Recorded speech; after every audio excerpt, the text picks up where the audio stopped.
Good morning mga boss. Another day, another vlog na naman tayo. And update tayo kay ADB Tagalog natin. Hindi pa rin naayos kasi dapat ngayon yung bibili ng pyesa sa Manila yung mekaniko natin sa kasa. Kaso medyo mahal. Ayan. So, parang nasa 800 plus yata yun. Oh my Yung goodness! na stock.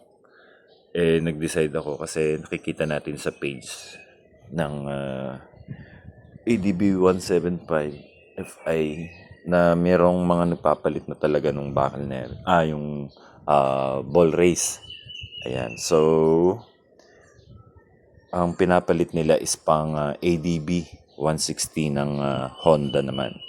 So, sabi ko sa kanya is bili na muna ako noon kasi parang nasa 300 or 100 plus lang yung suntal na brand. Pero kahapon nagtanong tayo dun sa kumpare natin and napakagaling na mekaniko ng Sniper 150 and 155 na taga Malbar. Siya si Budol Budol Works daw. And kay Rakis Garage yan, sa may Malbar. So, nagtanong tayo sa kanya kung meron dong stock dun sa isang supplier niya and sabi niya is meron. So, kaninang umaga, parang nasa 400 lang or 300 plus lang ngayon. And then, bigla na lang, sabi ko nga, as pupunta ako ngayong umaga. So, kukunin natin yung pyesa, bibili tayo. Para tomorrow, Saturday, is mapalagay na natin dun sa mekaniko sa Garcia. And, syempre, si Budol Works, binigyan na naman tayo ng sponsor din.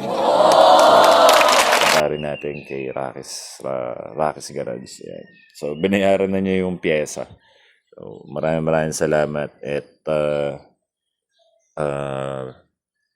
binigyan tayo ng sponsor dito sa ball race itong ating ADB Tagalog.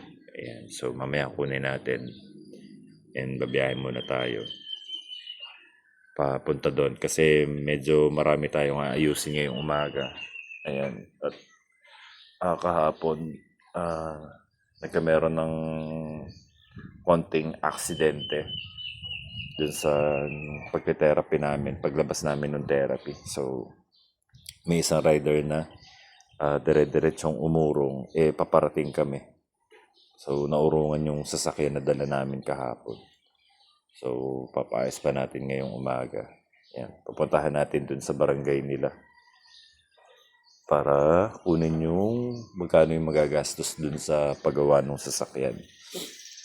Ayan, kagigising lang natin and maganda naman yung panahon. Alright, so ilang araw na tayong di nakakabiyahe dahil sunod-sunod yung ginagawa. Alright, so update ko ulit kayo. Yan, pag naroon na tayo sa Lipa. Alright.